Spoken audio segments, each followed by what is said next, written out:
Olá, alunos, colegas professores da terceira série do ensino médio. Esta é mais uma aula de Química e o tema da nossa aula de hoje é ligações químicas e interações moleculares. Eu sou a professora Márcia, estarei fazendo a interação com vocês através do chat e quem ministrará esta aula hoje é o nosso querido professor Josemar.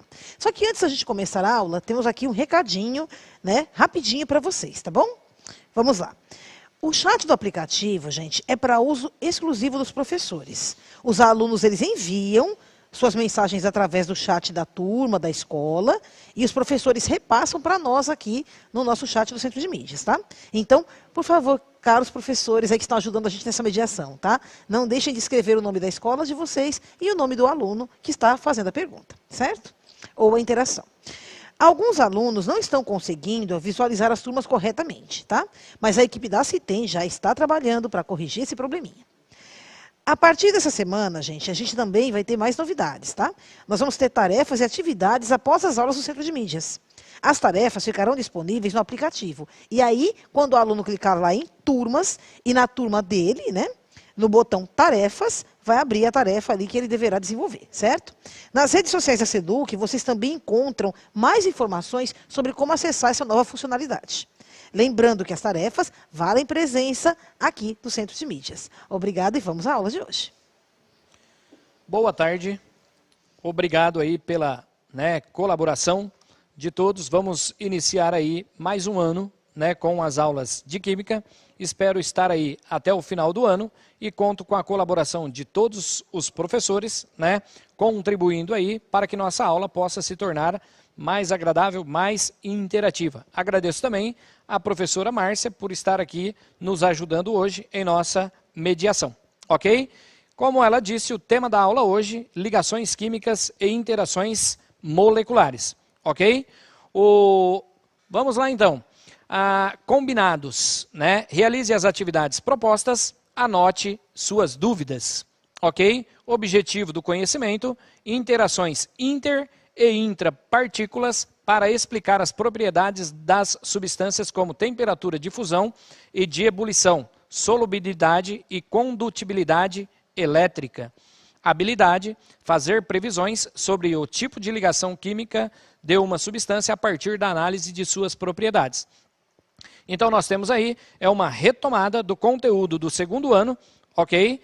Para que possamos aí entrar no assunto, do terceiro ano a partir das aulas da semana que vem, certo? Só para relembrar, ligações químicas, Como podemos definir uma ligação química? Que tipos de ligações químicas você conhece? Então nós temos aí na tabela periódica mais de 110 elementos químicos, ok? Portanto, a combinação entre esses elementos químicos, eles vão formar novas substâncias. E essas substâncias, elas estão, ou esses átomos, eles estão ligados através de ligações químicas que são classificadas como iônica, covalente ou metálica, ok? Aí nós temos ligações químicas, são um conjunto de átomos, ok, que se combinam para formar substâncias. Na verdade, esses átomos se unem, formam várias substâncias ou compostos, que são as ligações iônicas, covalentes e metálicas. Aí temos como tudo isso acontece. Para ocorrer a combinação entre esses átomos, algumas regras precisam ser seguidas, como, por exemplo, a teoria de octeto. O que diz a teoria de octeto? Quando um elemento ele doa ou ele compartilha elétrons, ele tem que igualar ao número de elétrons da última camada dos gases nobres, porque os gases nobres eles possuem 8 elétrons em sua última camada, com exceção o gás hélio, que possui apenas 2, e o hidrogênio, ele vai compartilhar apenas um elétron, igualando-se ao gás hélio, que também é um gás nobre, e ele está classificado como gás nobre por ter apenas 2 elétrons em sua única camada, ok? Aí primeiro nós temos a ligação iônica. A ligação iônica, ela ocorre entre um metal e um ametal, ok? Os metais, eles terão 1, 2 e 3 elétrons em sua última camada, enquanto os ametais terão 5, 6 ou 7 elétrons em sua última camada. O metal, ele doa os seus elétrons da última camada. Os ametais, eles recebem. Então aqui eles vão receber uma quantidade somada com a que eles já têm, somada com as que eles já têm, intere 8 elétrons, ok? Não está funcionando. E aí nós temos quem doa, que são os metais, eles vão doar os seus elétrons, eles serão classificados como cátions, porque ficam com a sua carga elétrica positiva. Os ametais que recebem elétrons, eles receberão o nome de ânion, porque eles recebem elétrons e ficam com a sua carga elétrica negativa, ok? Portanto, a união entre o cátio e entre o ânion vai formar um composto iônico, como o que vocês têm aí em casa, né? Utiliza sempre. Nós temos aí o cloreto de sódio, que nada mais é que o sal de cozinha. Ele é formado por um átomo de sódio e um átomo de cloro. Está aqui o sódio é um metal e o cloro um ametal. Portanto, eles combinam entre eles e formam um composto iônico, ok? Aqui temos exemplos, ok? Eu tenho o iodeto de potássio. O iodeto de potássio, ele é formado por um átomo de potássio, ok? Tem um elétron em sua última camada, enquanto o iodo ele possui 7. Então aqui o potássio que tem 1, ele doa para o iodo que tem 7. Ele tinha 7, recebeu mais 1, ficou com 8. Ele não pode receber mais, porque né, a regra de octeto, não pode ficar com mais de 8 elétrons. O iodo, o potássio tinha 1, doou o que ele tinha, não doa mais também. Ok? Aí eu coloquei aqui mais 2 exemplos para a gente estar resolvendo juntos. Ok? Então eu tenho o átomo de alumínio, ok? Eu não vou fazer a distribuição aqui, né? Mas o átomo de alumínio, ele possui 3 elétrons em sua última camada, ok? O átomo de flúor, na distribuição eletrônica, ele possui 7 elétrons em sua última camada, ok? Se ele tem 7, ele pode receber quantos? Ele pode receber apenas 1, porque ele vai ficar com 8 elétrons. Só que o alumínio está sobrando 2, ele não pode ficar com esses 2 elétrons sobrando. Você monta um outro flúor, ok? Com mais 7 elétrons, que é o que ele possui em sua última camada, e doa mais um desses elétrons para cá. Ele tinha 7, com mais um que ele recebeu, ficou com 8. O flúor não pode receber mais. Alumínio está sobrando 1 ainda. Eu tenho então flúor, monta mais um flúor com mais 7 elétrons, ok? E aí o que acontece? Tem um aqui, doa esse para o flúor. O alumínio doa todos os elétrons que ele tinha em sua última camada, todos os flúors receberam 1 elétron, ficaram com 8. Aí nós temos, aqui eu tenho o cátion, ok? E o ânion. O alumínio, ele doou quantos elétrons? Utilizamos apenas um átomo. Ele doou 3 elétrons, então ele fica com a sua carga elétrica positiva, mais 3. Utilizamos 3 átomos de flúor, ok? Portanto, quantos elétrons cada flúor recebeu? Apenas 1. Então aí ele ficou com a sua carga elétrica negativa. A fórmula molecular vai ficar AlF3, ok? Então aqui eu tenho o fluoreto de alumínio, ok? Alguma dúvida até aí? Tudo entendido? Tudo certo, professora Márcia? Olha, bastante interação aqui pelo chat, né? Muitos alunos aqui interagindo.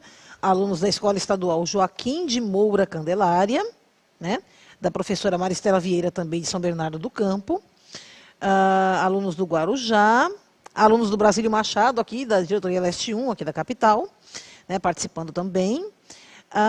E temos aí, né, alguns professores aí dando boa noite, né? Da Robert Kennedy, da professora Nádia Alfredo Pujol, de Pindamonhangaba, né? E ainda também nós temos aqui alunos, né, de Santo André, da Escola Estadual Professor Valmir Ester Medina. O professor Valmir, da Escola Esther Medina. Muito bem. Escola Moura Branco, professora Regina de Taubaté e a Escola Estadual Flávio Negrini. É muito interessante, professor, essa questão, né? Agora, olhando aqui, eu comecei a relembrar quando a gente via essa questão, né? Dessa troca, né? De átomos, de elétrons, de íons, né? Tornando a carga positiva, negativa. Eu tinha esquecido disso, né? Também faz tanto tempo, né, que eu vi isso aí. Sim, muito bom aí a participação de vocês. Continuem aí, né? Participando e nos prestigiando. Eu fiz aqui o alumínio com o flúor, agora eu vou fazer o magnésio com o cloro. Então, Opa, desculpa. Deixa eu pegar a caneta aqui. Não. O magnésio, ele possui 2 elétrons em sua última camada, ok? O cloro, ele possui também 7 elétrons em sua última camada, certo? Se ele possui 7, como nós já vimos, ele precisa receber 1.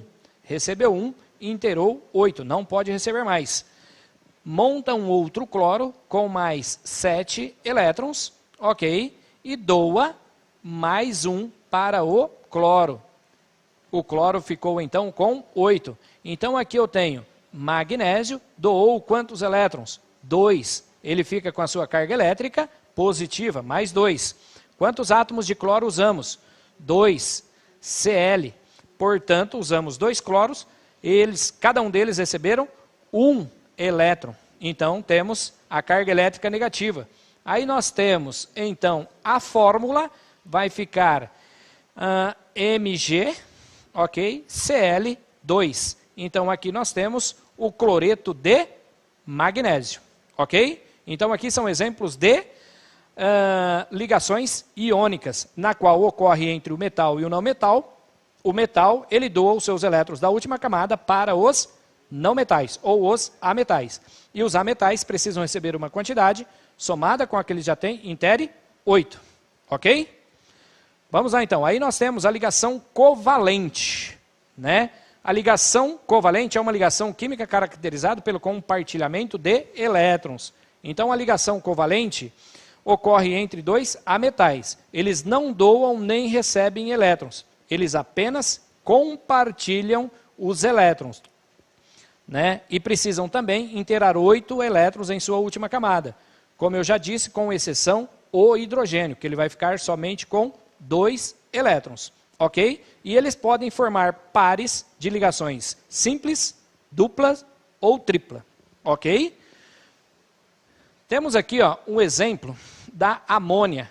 A amônia ocorre a ligação entre um átomo de nitrogênio e 3 átomos de hidrogênio, que nós temos aqui a fórmula NH3. Portanto, aqui ocorre apenas ligações simples, certo? Aqui nós temos o gás metano, ok? Entre 4 átomos de hidrogênio e um átomo de carbono. Observe aqui a representação dos átomos de hidrogênio, ok? Em cor azul, e os do carbono em vermelho. O carbono ele possui 4 elétrons ao seu redor, certo? O hidrogênio possui apenas 1, então o carbono precisa receber 4 elétrons. Ele vai precisar de 4 átomos de hidrogênio. E aqui nós temos a fórmula do propanona, ok? Portanto, ocorre entre 3 átomos de carbono, ok? 1 átomo de oxigênio e aqui 6 átomos de hidrogênio. Observe que aqui, entre os hidrogênios e o carbono, ocorre somente ligações simples, ok? Porque estão compartilhando 1 elétron cada um. Aqui entre o oxigênio e o carbono, ocorre então uma dupla ligação.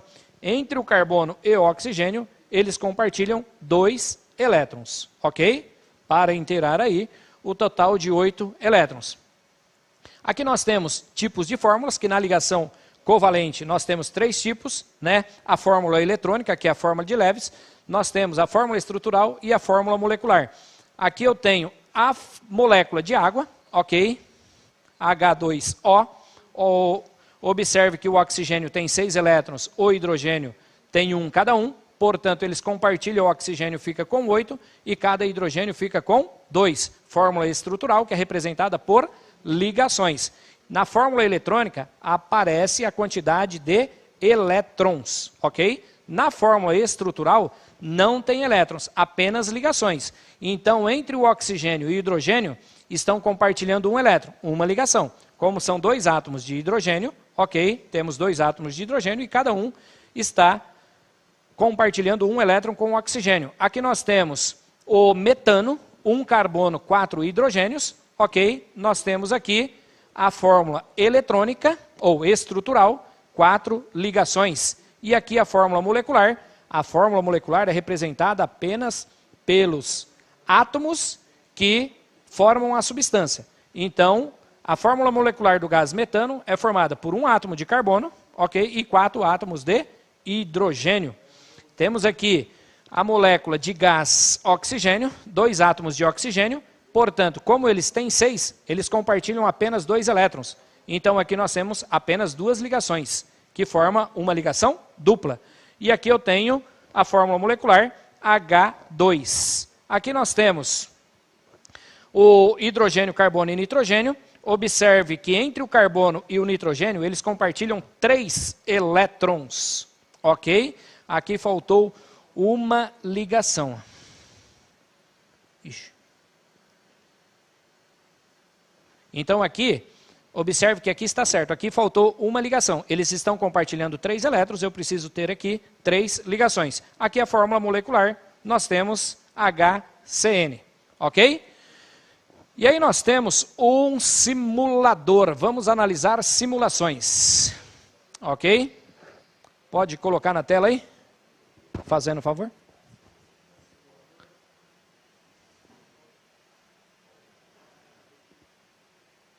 Aqui, ó, o que acontece?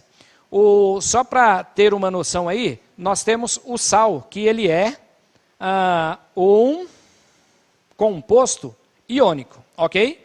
E nós temos o açúcar, que ele é um composto covalente, certo? Então nós vamos fazer a relação. Se nós colocarmos sal na água, o que vai acontecer? Ok? Então aqui eu tenho o sal, ok? Eu vou despejar todo o sal aqui dentro da água.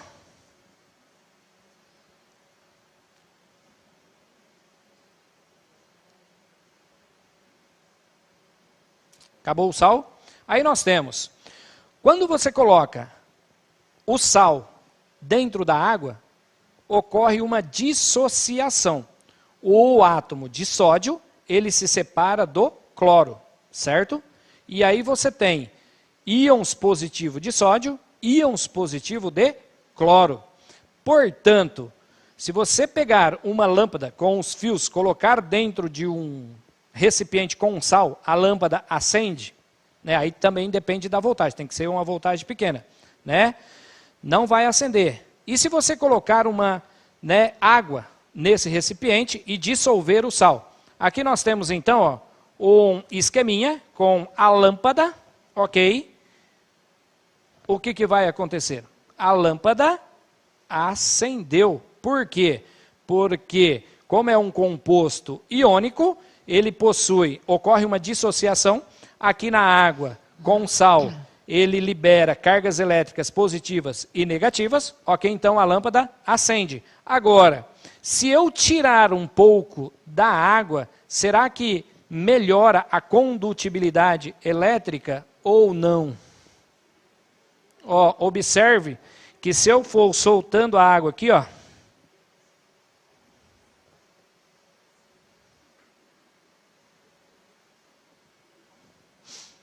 mesma coisa, não aconteceu nada não. Agora, acabou o sal? Se eu colocar mais sal, aí sim, porque vai ter uma maior quantidade de cargas elétricas opostas circulando ali dentro dessa solução aquosa, que nós temos um soluto dissolvido no solvente, ok? Então utilizamos aí o sal. Agora, será que isso acontece com o açúcar? Tirando aqui, vamos trocar o sal pelo açúcar, ok?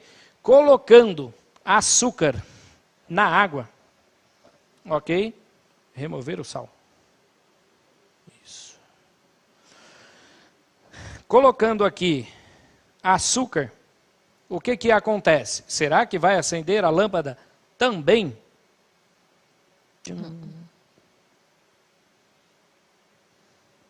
Não. Por quê? Então, assim, compostos iônicos, quando dissolvidos na água, eles se separam e vão produzir cargas elétricas opostas, né? Positiva e negativa. No caso, o sódio positivo, o cloro negativo. Aqui nós temos a sacarose, que é formado por C22H22O11. Portanto, né, é uma ligação covalente. Não ocorre a dissociação dessa molécula de açúcar. Portanto, ela não conduz a corrente elétrica. Ok? Pode voltar lá na... Fazendo favor. Aí, então aqui, ó. Opa! Aqui eu tenho a fórmula do açúcar. Ok? Observe aqui, ó. Da mesma forma... Tem como voltar no simulador lá, campeão? Fazendo favor. Deixa eu ver se... Açúcar...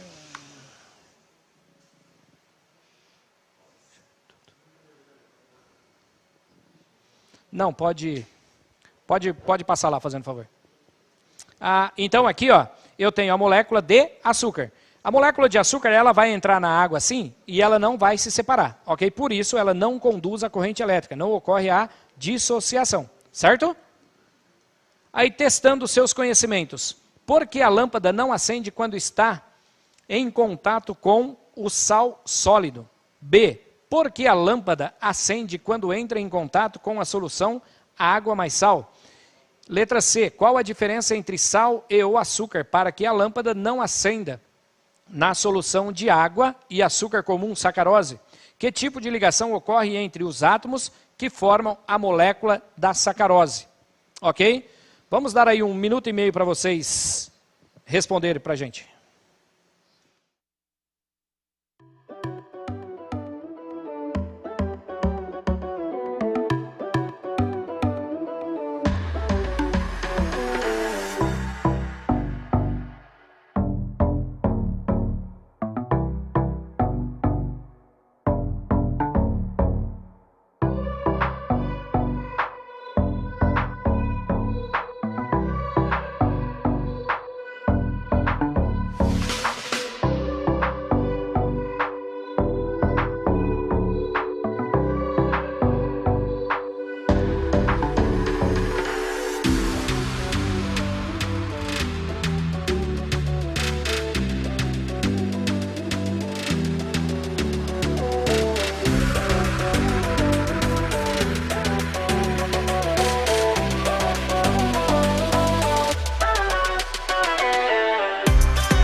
Olha só, professor Josemar, algumas interações aqui bem interessantes, né? A professora Maria Leonor diz que para AA, né, é porque não ocorre, só um minutinho aqui que meu chat deu uma travadinha, tá? Não ocorre dissociação iônica, né? Ou seja, não se separam aí as moléculas, né? Ela está dizendo então que AA é porque, né, a lâmpada não acende porque não ocorre essa dissociação iônica. Sim. Tá certo? A professora Adriana também concorda, diz que é porque não está dissociado. O professor Antônio Carlos cita aqui que não há íons. Na B, porque há íons, né? Por isso que Sim. dá, né? No C, o sal é iônico e o açúcar é molecular. E na D, ele cita ligações moleculares. Na C, o professor José Benedito cita açúcar, né? Que é igual a molecular. O professor Humberto cita o sódio e professora Sandra, né? Então, ela está vendo, né? Parabenizou aqui pelo fato de a gente estar fazendo uma revisão, né? Das matérias aí que os alunos tiveram mais dificuldades no decorrer do ano passado. certo? Certo? Muito bem. obrigado aí pelas respostas, né? Show de bola. Então aí temos aqui as respostas, né? Os professores responderam corretamente aí, ok? Tire um print aqui, eu não vou ler, né? Que está extenso aqui, mas é aquilo que os professores comentaram aí, certo? E aí nós temos aqui ligações metálicas. Então, diferentemente da ligação iônica e da ligação covalente, a ligação metálica é uma ligação química de átomos que ocorre apenas entre átomos metais, na qual os elétrons de subníveis diferentes fluem livremente em sua eletrosfera. Então aí nós temos os subníveis, né, S, P, D, F, que esses elétrons eles vão circular nesses subníveis. Como eles movimentam livremente, eles vão unir entre eles. Então, na ligação metálica, ocorre somente entre metais, ok? E aí nós temos as ligas metálicas, por exemplo, o carbono com o ferro vai formar, né, o aço e assim sucessivamente a álgama, que é utilizada para a obturação dos dentes, ela a prata com o mercúrio e assim sucessivamente, ok? Então o que acontece? Estamos chegando ao final de mais uma aula, ok? Não deu tempo de passar toda essa aula, mas eu voltarei com esse mesmo assunto em uma próxima aula. Agradeço aí a participação de todos, a colaboração de todos, certo? Obrigado, até uma próxima aula e obrigado também à professora Márcia por estar aqui nos ajudando e, né, nos aguentando nesse dia. Olha só, queridos professores, agora aparecerá para vocês, na tela, professores e alunos, o QR Code e também o link, para que vocês possam, então, falar aqui um pouquinho para a gente o que vocês acharam dessa aula, ok? Muito obrigada a todos pela participação e uma boa tarde, até a próxima aula.